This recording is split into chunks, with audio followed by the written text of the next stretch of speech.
ya kan Kak Soma tuh tadi nanya ya kenapa Al-Quran itu turun secara berangsur-angsur ya. Sebenarnya itu tuh pertanyaannya orang-orang kafir Quraisy tuh. Walillahil hamdu rabbis samawati wa rabbil ardi rabbil alamin wa lahul kibriya'u fis samawati wal ardi wa huwal azizul hakim. Sadaqallahul azim. Tumben enak aja ngejar bacaan harian. soalnya baru kelihatan.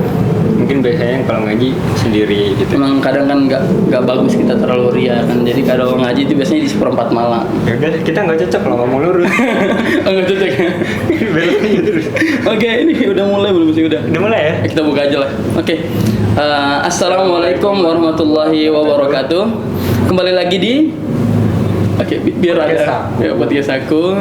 Segmen apa nih? Segmen gak cuman ngobrol. Kali ini kita bakal ngomongin tentang kenapa Al-Quran diturunkan secara berangsur tidak sekaligus. Kenapa sih? Penasaran? Saya juga nanya. Saya juga nanya. Jangan ada yang jawab. Jangan nanya ke saya juga nggak tahu jawabannya. Biar nanti cahaya kita bersama itu. Kita nunggu cahaya kita hari ini siapa nih yang akan menerangi obrolan kita yang gelap. Kita harus ganti ini nih. Dari episode pertama tuh cahaya terus. Cahaya mulu ya. Apa ya? Nanti kita pikirin lagi ya. Soalnya durasi. Oke, baik kita panggil aja narasumber kita hari ini Kak Gaza Al-Kindi. Oke, boleh masuk. Misi, assalamualaikum. Waalaikumsalam warahmatullahi wabarakatuh.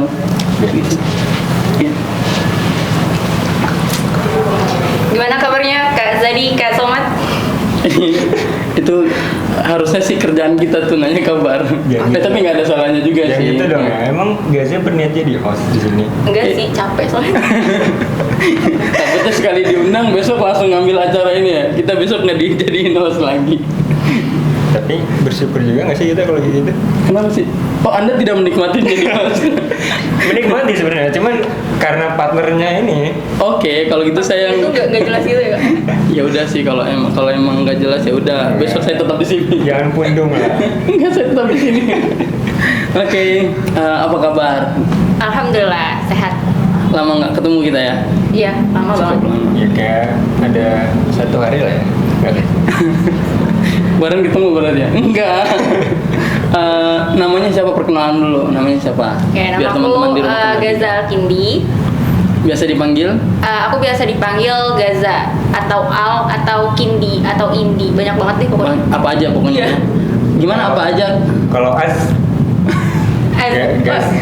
Itu baru banget. Baru banget ya. Tapi setuju nggak dipanggil Az? Boleh sih buat di sini Az. Di sini. Oke, Az. Kak Az apa kabar Kak Az? Alhamdulillah baik. Kak sama Kak Zadi gimana? Alhamdulillah baik, sejauh ini sih baik ya. Puasa juga lancar, alhamdulillah. Ya, mudah-mudahan lancar ya. Alhamdulillah, mudah-mudahan ya terkejar lah target bacaan hariannya ya. Ya, mudah-mudahan teman-teman di rumah juga terkejar tuh target bacaan Al-Qur'annya yang sehari biasa 30 juz. Mungkin ada yang lagi nonton yang memang sehari bacanya 30 juz. Siapa tahu ada kan. 30 kali hatam. Ya, insyaallah ada sih, kita husnuzon banget orangnya kan. Iya. 30 juz tuh maksudnya nyetel murotal kan? Iya. Enggak juga sih. Itu murotal tuh kayaknya buat 30 tuh lama banget Kak. Tapi emang dia nyetel murotal kan, tapi live langsung nge-record. Ini dari awal tuh Bang Sam kan tadi suzon. Saya suzon terus ya. Oh iya sih. Bahaya juga. Emang gitu. saya tuh positive vibes banget sih. Saya negatif. Biasanya Enggak positif juga. dan negatif tuh. Makanya cocok. Makanya kita dijadiin host. Oh iya, lupa materinya ada di sini. Oke, tema hari ini bukan ngomongin tentang Kindi. Kenapa? Kita bakal hari ini ngomong tentang kenapa Al-Quran diturunkan secara berangsur, tidak sekaligus. Gitu. Oke. Boleh cerita? Oke, bismillah. Sebelumnya nih, aku pengen kasih tahu dulu ke kakak ke Bang Somat sama Bang Zadi nih, sama teman-teman di rumah gitu, biar nggak salah persepsi aja. Ada Al-Quran nggak di sini? Ada mau berapa? Satu aja. Satu aja. Enggak, ini terkait dengan nuzulul Quran dari segi bahasanya gitu. Oh bahasa. Ah, Oh iya, basicnya ini ya. Kalau nggak salah kuliahnya itu sastra Arab ya. Ya, pendidikan bahasa Arab. Oh, pendidikan sastra, Ya. pendidikan bahasa Arab. Oke. Aku pengen tanya dulu nih ya, Iya. sama sama Bang Somad, sama Bang Zadi. Menurut kalian kalau dari segi bahasanya, nuzulul Quran itu artinya apa? Nuzulul Quran. Nuzul itu kalau nggak salah turun gak sih? Iya, benar ya? Iya, berarti jadinya turunnya Al-Quran gitu kan? Nuzulul Quran mungkin turunnya Al-Quran ya. Waktu turunnya Al-Quran gitu. Nah, ya, takutnya kan teman-teman selalu memaknai gini. Jadi takutnya kan teman-teman tuh memaknainya turunnya Al-Quran itu dalam keadaan kondisi fisik kayak gini kan ya? Oh iya, kalau Iya kan? kalau bahasanya Jadi takutnya nuzulul kan Quran. turun begitu. Iya. Iya, iya. Dari atas ke bawah. Oke, Iya, iya. dibayangin Al-Quran turun. Namanya Iya. Slow-mo lah gitu ya Iya. turunnya. Nah, Oke. bukan kayak gitu Enggak ya. gitu ya? Iya. Jadi itu maksudnya turunnya Al-Quran ini adalah cara dan fase ya, lebih ke fase turunnya Al-Quran. Oke. Oh, iya. Iya. Fase. Jadi kan fase berarti tidak sekaligus berarti ya? Iya. Kenapa sih nggak sekaligus gitu turun? Nah kan kalau jadi Al-Quran ini beda ya sama kitab yang lainnya gitu, kitab samawi yang lainnya. Kalau mungkin Sebelum lanjut mungkin kitab samawi apa aja tuh kitab samawi? oke, ya kitab samawi itu ada Taurat, Taurat, Zabur, Zabur, Injil, ya kan? Nah, Allah itu nurunin ketiga kitab itu langsung sekaligus. Oh sekaligus. Ya. Berarti cuman ke Al-Quran nih yang Iya, turunnya nggak sekaligus. makanya itu sebagai apa ya? Sebagai bukti keagungan Al-Quran Kak. Bang. Apapun nggak apa-apa sih, apa aja. Boleh dipanggil bang, boleh kak. Oke, Namanya oke. Kindi aja. Bang, kayak tukang somai saya. Nggak apa-apa sih. Aku biasanya tuh Kalau manggil ada handuknya di sini kakak- jadi kakak- super angkot. kakak gitu kan biasanya manggil-manggil. Iya, nggak apa-apa. Oke, Kak aja ya. Kak aja nggak apa-apa. Ya jadi gitu. Al-Quran ini beda dari kitab yang lainnya. Karena Al-Quran ini merupakan kitab yang paling agung. Jadi bertahap. Turunnya bertahap. Iya. Dan bertahap itu bukan sebuah kelemahan, jadi malah keagungan ya. Iya, jadi bertahap. Tapi dari tadi kan belum terjawab nggak sih? Dari tadi kan kita nanya mulu nih. Ini kalau Kak Kindi sadar dari tadi aku tuh udah nanya 3 kali nggak sih tentang penasaran soalnya kenapa sih Al-Quran itu diturunkan secara berangsur-angsur nggak sekaligus pertanyaan? Oke, aku sebelumnya jelasin fasenya dulu dong Kak ya. Oke boleh kalau mau Iya. jelasin fasenya. Nah, jadi tuh fase turunnya Al-Quran itu ada dua tahap ya. Kan tahap. sebelumnya Al-Quran itu disimpan sama Allah di Lauhul Mahfuz. Nah, terus turun tuh pertama ke Baitul Izzah. Tahu nggak Baitul Izzah itu? Baitul Izzah. Itu langit dunia. Oh langit dunia. Ah. Baitul Izzah tuh langit dunia. Ya. Oke. Nah, ketika turun di Baitul Izzah, ketika Allah turunkan dari Lauhul Mahfuz ke Baitul Izzah, itu diturunkan secara sekaligus. Nah, dan itu turunnya pada malam Qadar.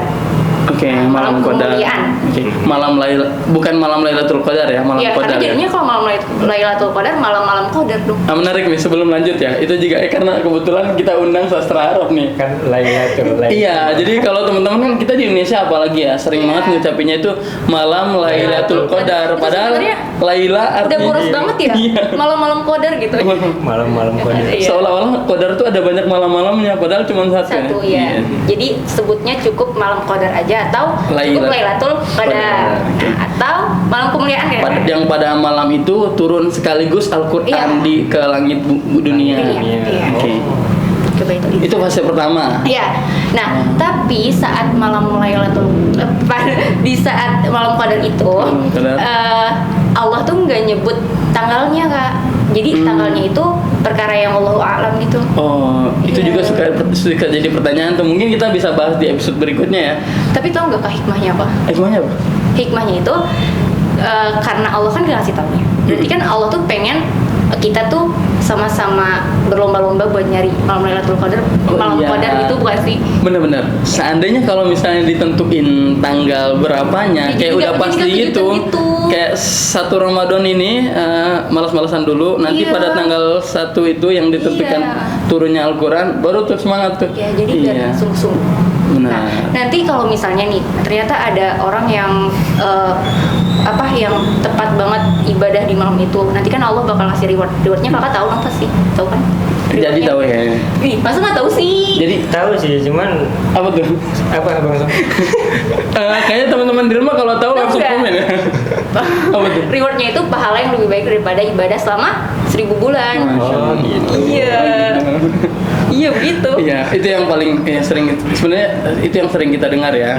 Pahalanya lebih baik daripada 1000 bulan. Jadi amalan yang kita lakukan di hari itu bahkan lebih baik dari amalan yang kita lakukan sepanjang 1000 bulan. Iya. Tapi emang ada hikmah lain loh dari Lailatul Qadar itu nggak ditentuin tanggalnya loh. Apa tuh? Apa? Karena banyak kan kalau di Indonesia ya fenomenanya itu kalau ada tanggal yang istimewa nanti akan dijadikan ibadah yang continue gitu. Tahun ini dilanjutin tanggal 28 misalnya atau tanggal 29, tanggal 27. Tahun depan diadain acara lagi event besar tanggal 27. Nah itu kan sebenarnya hal yang kurang bagus ya. Jadi dijadiin sebuah ritual gitu. Oh, jadi ritual. Ibadah itu jadi ritual. Oke. Aku lanjut? Lanjut boleh. Pas Saya jadi nyelok. Iya, nggak apa-apa. Nggak apa-apa Kak. Nggak apa. Walaupun teman-teman di rumah nggak berharap juga sih, jangan kebanyakan ngomong ya. Oke, Gini aja. fase selanjutnya Oke. barulah saat itu ketika turun di Baitul Izzah, Allah menurunkan Al-Quran kepada Rasulullah Shallallahu Alaihi Wasallam melalui perantara malaikat Jibril. Oke, di fase kedua ini yang Secara berangsur-angsur. Oh. Dan turunnya itu butuh waktu Kak. Jadi selama 30 juz itu butuh waktu yang lama banget. Berapa lama? Kurang lebih ya sekitar 23 tahun. 23 tahun itu Iya. oke. Jadi- Selama 23 tahun itu turun secara berangsur Iya. gitu turunnya. Itu dibagi Sesuai dua. dengan jus nggak sih? Kayak di satu berurutan. enggak Oh, berurutan. enggak. Oh, nggak berurutan. Oh, enggak berurutan banget. Itu ada 23 tahun itu dibagi dua Kak. 13 tahunnya ketika Rasulullah belum hijrah ke Madinah. Makanya ada surat Makkiyah. Makkiyah dan Madaniyah. Oh, Makkiyah, Madaniyah. Ya, 10 tahunnya setelah Rasulullah hijrah ke Madinah. Makanya namanya Madaniyah. Oke, Makkiyah Madaniyah itu kalau Makkiyah itu surat-surat yang ayat-ayat yang diturunkan di Mekah Sebelum Rasulullah hijrah. sebelum Hijrah atau ketika Rasulullah masih enggak juga. Nah mungkin dijelasin juga tuh Kak, gimana perbedaannya. Kalau dari yang aku baca gitu kayak itu turunnya nggak cuma di Mekah sih, yang jelas waktunya itu Oh, jadi bukan Kuncinya diturun ya? di Mekahnya, Iya. tapi ketika Rasulullah sebelum hijrah.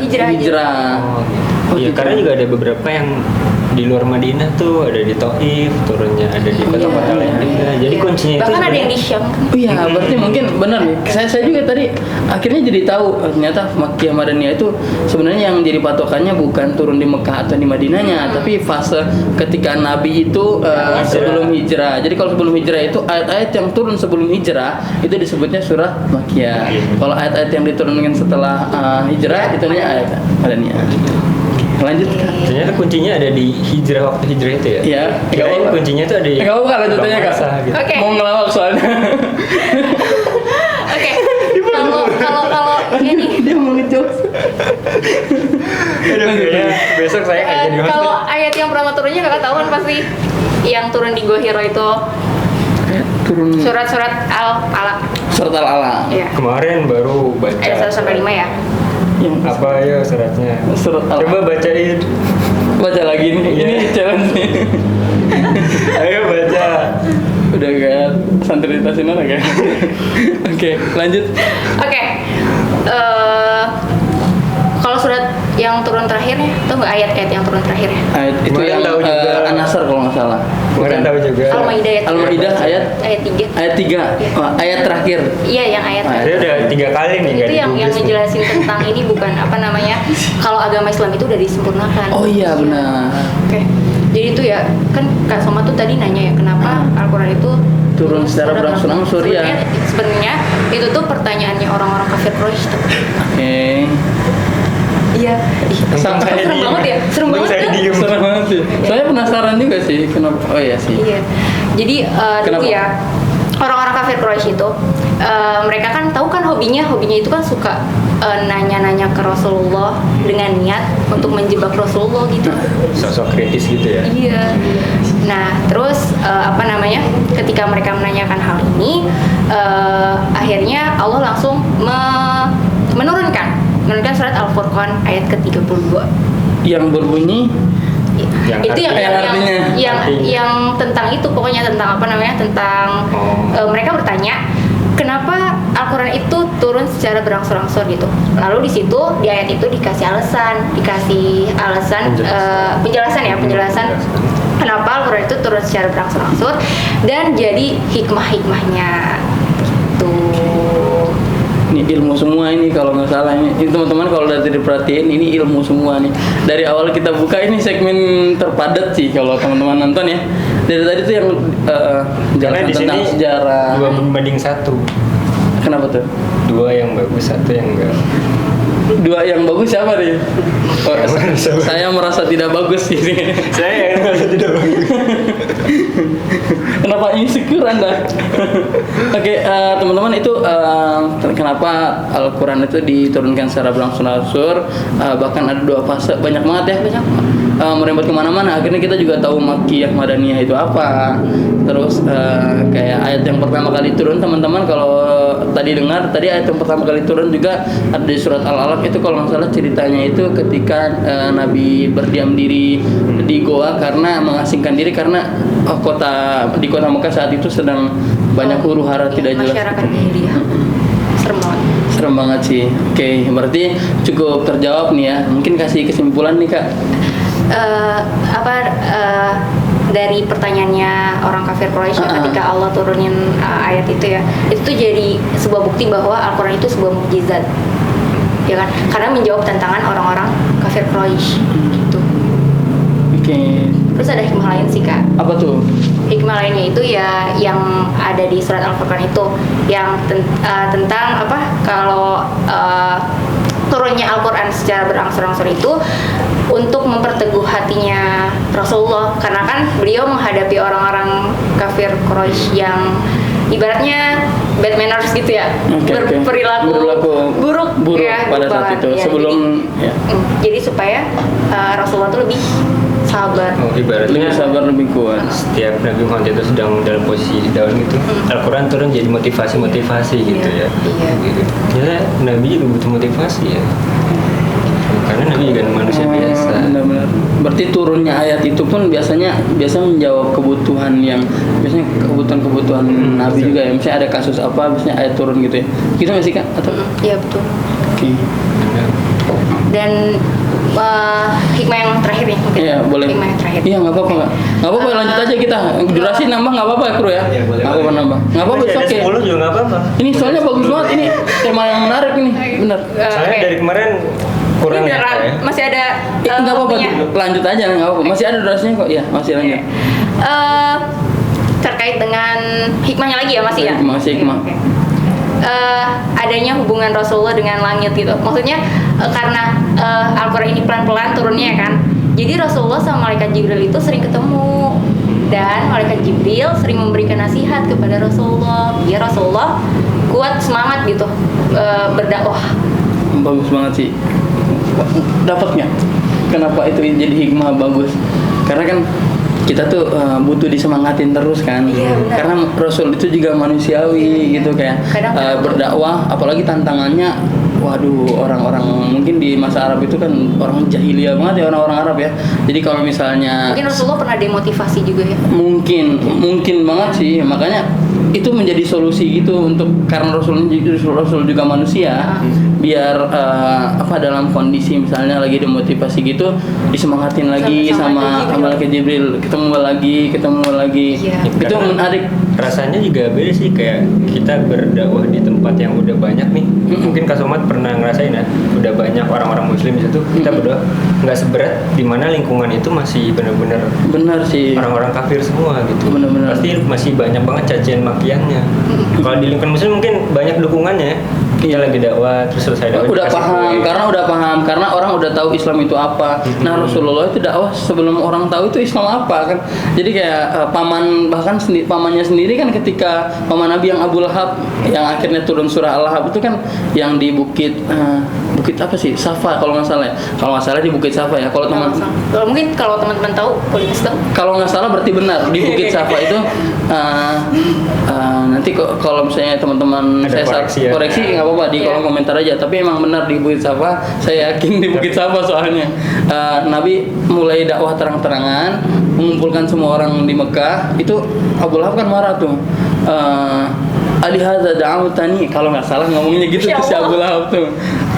Apakah untuk itu kamu mengumpulkan kita gitu di Bukit Safa? Kan di situ kan pamannya, berarti pamannya sendiri tuh menentang itu dakwahnya Nabi, karena emang benar-benar baru kan, karena orang Arab pasti mereka udah punya keyakinan sebelumnya kan. Sih, jadi berat banget gitu. Berarti banyak banget hikmah kenapa Quran itu diturunkan secara berangsur-angsur. Ada yang paling penting tuh. Apa tuh? Yang paling penting adalah dari turunnya Al-Quran secara berangsur-angsur itu terpeliharanya Al-Quran. Masya Allah. Iya, itu yang paling penting. Kenapa jadi Terpelihara. Terpelihara. Karena kan dengan Al-Quran turun pelan-pelan gitu ya, maka orang-orang tuh bisa lebih mudah memahami Al-Quran, lebih apa ya, cepat buat memahami. Terus dibacanya juga pelan-pelan, dibacanya tartil. Itu yang ada di Al-Furqan ayat 32 juga. Ya. Terus sama mudah untuk dihafalkan. Oke, Nah, benar. iya.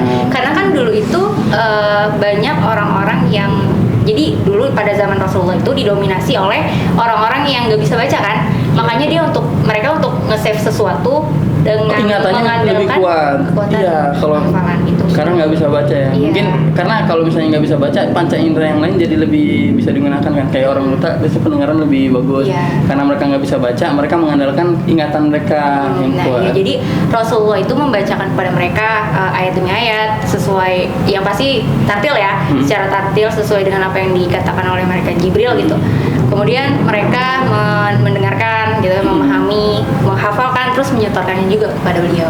Makanya terpelihara. Sampai sekarang Iya, bahkan sampai dan sekarang. tidak berubah sama sekali. Iya, banyak umat muslim yang berlomba-lomba buat menghafal Quran kan. Hafal Quran. Jadi sama yang ditulis, yang dihafal, jadi terjaga ya, terpelihara. Jadi bukan cuma terpelihara dari bukunya aja gitu, tapi terpelihara juga di dalam diri orang-orang umat muslim. Semoga anak-anak kita bisa ikut andil ya. Ya mudah-mudahan nanti anak saya bisa jadi hafiz-hafizah juga. Amin. Kebetulan saya belum nikah, jadi doa aja. Maksudnya promosi. Enggak sih. Kenapa saya bahas itu di sini ya? Tahu kok kayak nggak nyambung. Nggak nyambung ya. Oke, maaf teman-teman, lanjut aja nggak apa. Nggak apa-apa kalau misalnya teman-teman enggak lanjut aja di video lain-lain nggak apa-apa. Oke, lanjut. Kalau terakhir mungkin Hikmah terakhir ya. Hikmah terakhir. Mungkin ada. Oh, hikmah yang terakhir itu tentang Al-Quran, keajaiban Al-Quran lagi yang mengubah kebiasaan kebiasaan masyarakat jahiliyah secara bertahap gitu. Jadi Kebiasaan apa nih? Enggak, kebiasaan contohnya ya, contohnya kebiasaan minum khamar. Oke. Iya. Jadi ayat Al-Quran itu ayat khamar itu turunnya itu bertahap. Jadi nggak langsung ayat itu Mengharamkan. mengharamkan. Oh, mengubah jadi mereka. Kan ayat mereka- Al-Quran tentang khamar itu turun nggak langsung mengharamkan. Oh, ada ayat sebelumnya yang Jadi turunnya tiga kali. Oh, 3 kali. Iya. Yang pertama itu dikatakan bahwa khamar itu masih boleh ya, tapi lebih banyak mudaratnya, jadi lebih baik dijauhin Itu karena ayat yang nggak pertama. ada manfaatnya gitu. Terus yang kedua, khamar itu boleh di satu waktu, tapi nggak boleh di waktu yang lain. Tahu nggak? Oh. Yang tentang jangan sholat sambil mabuk gitu. Oke, jadi kalau misalnya mau sholat jangan minum. Iya, Kalau mau mabuk iya. nanti kalau pas lagi nggak mau sholat. Iya. Itu ayat yang kedua Iya. turun. Baru yang ketiga. Baru benar-benar khamar itu diharamkan. Oke. Jadi karena kan syariat Islam itu dulu turunnya mengikuti perkembangan umat muslim kan ya zaman Berarti itu. turunnya pun berarti memperdulikan budaya ya, berarti Iya. adat. Jadi orang-orang jahiliyah itu semakin cerdas kan dan semakin beriman mereka. Makanya ayat-ayat yang turun di awal itu disempurnain lagi sama ayat-ayat setelahnya. Masya Allah, menarik banget ya. Iya. Dan kerennya nggak ada yang bertabrakan ya. Iya. Kerennya dari 6.000 ayat itu nggak ada yang bertabrakan statementnya. Iya sih, itu mukjizat banget sih. Akhirnya kita Karena biasanya kita kalau dinasihatin orang secara keras juga kan nggak mau ya. Iya, Emang harus apalagi diajak pelan-pelan. benar. Nah itu hal itulah yang membuat orang-orang jahiliyah zaman dulu tuh lebih mudah gitu buat terima Islam. Karena ngerasanya nggak ada paksaan. Iya, gitu ya. nggak dipaksa. Ini menarik banget. Ini obrolan terbaik sih. Ini teman-teman harus share sih ke teman-teman yang lain buat yang nonton, biar teman-teman akhirnya tahu juga. Biar pas dengar nuzul Quran, biar bisa ini cerita kalau misalnya lagi di sekolah, misalnya lagi puasa, berarti lagi nggak makan di kantin. Mungkin pas lagi nggak Ramadan misalnya, atau lagi habis sholat taraweh ketemu sama teman ngobrol, terus kapan ya nuzul Quran, pas lagi ada yang nanya bisa ngejelasin juga. Jadi nuzul Quran itu ya jadi tahu apa pemahaman baru ya, knowledge baru buat teman-teman Jadi juga. pemateri sehari ya. Nggak jadi pemateri sih, lebih ke sharing ya, Iya, sharing. iya. Nah, biar tahu pemahaman juga. Ternyata nuzul Quran itu apa, terus kayak misalnya Lailatul Qadar itu apa. Terus Al-Quran itu ternyata tidak diturunkan secara sekaligus, Iya, tapi berangsur-angsur. Iya. Apa itu Banyak kan Makkiyah, ya? Madaniyah, banyak banget ini Banyak. teman-teman. Nanti kalau ada yang mau nanya lagi, boleh banget ninggalin komentar di kolom. Terus kalau misalnya ada yang juga berpunya pendapat lain atau punya insight lain, nggak apa-apa juga, tulis aja di komentar. Kolom komentarnya jadikan kolom diskusi ya. Boleh banget ya. Kita buka ruang diskusi ya. Kalaupun ada pertanyaan yang menarik, kita simpan buat episode berikutnya. Mudah-mudahan. Ini kita belum dari episode sebelumnya belum ada pertanyaan yang harus kita bawa di ini nih di makanya. pembahasan nih. Teman-teman kalau mau nanya, mau ada pertanyaan menarik, nggak apa-apa, nanya aja. Ya. Kalau mau japri boleh juga nanti. Di admin nanti tolong kasih nomor sini. Oke, di sini. Ini nomor WhatsApp. di IG Sanggar Nomor aja, WhatsApp. di IG Sanggar ya. Kayaknya di Di IG Sanggar aja. Iya, di Instagram Sanggar. Aku tapi pengen nyampein yang guru aku bilang, boleh nggak sih? Boleh banget. Bener, nggak apa-apa. Boleh, nggak apa-apa. Oke, jadi guru aku tuh bilang, salah satu guru aku bilang ya, waktu itu aku pernah ikutan kelas tentang science and religion kan. Beliau itu bilang kayak gini, Allah itu nurunin Al-Quran lebih berat daripada nyiptain alam semesta ini. Kenapa? Karena alam semesta itu kan sebuah keteraturan yang terjadi itu tidak secara kebetulan kan ya, tapi ada yang nyiptain gitu. Allah kan. Iya. Nah, kalau seandainya keteraturan alam itu hancur, Iya. kakak tuh pasti tahu dong apa yang terjadi sama kita sebagai manusia. Kalau hancur alam semesta, apa yang terjadi sama kita manusia? Kiamat.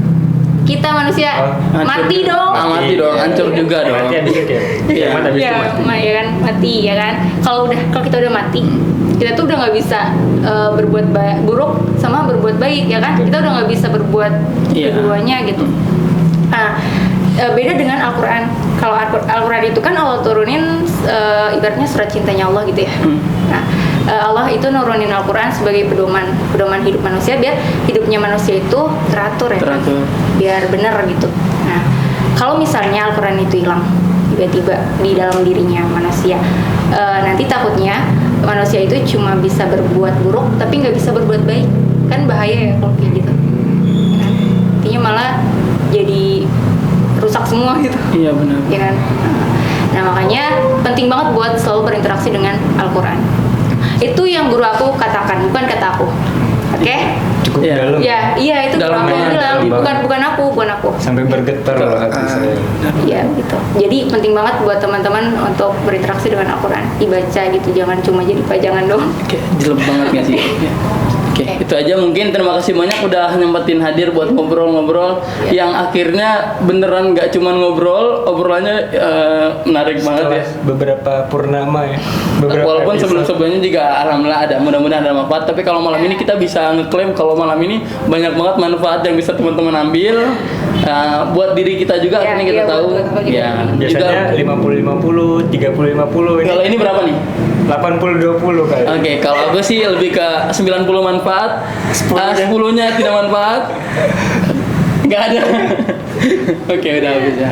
Oke, terima kasih banyak udah mampir. Kita sampai ketemu lagi di episode berikutnya di Nggak Cuman Ngobrol. Wassalamualaikum warahmatullahi wabarakatuh. Oke, makasih banyak ke Kindi. Iya, sama-sama. Ya, Dadah teman-teman. Kindi. Dadah. Assalamualaikum.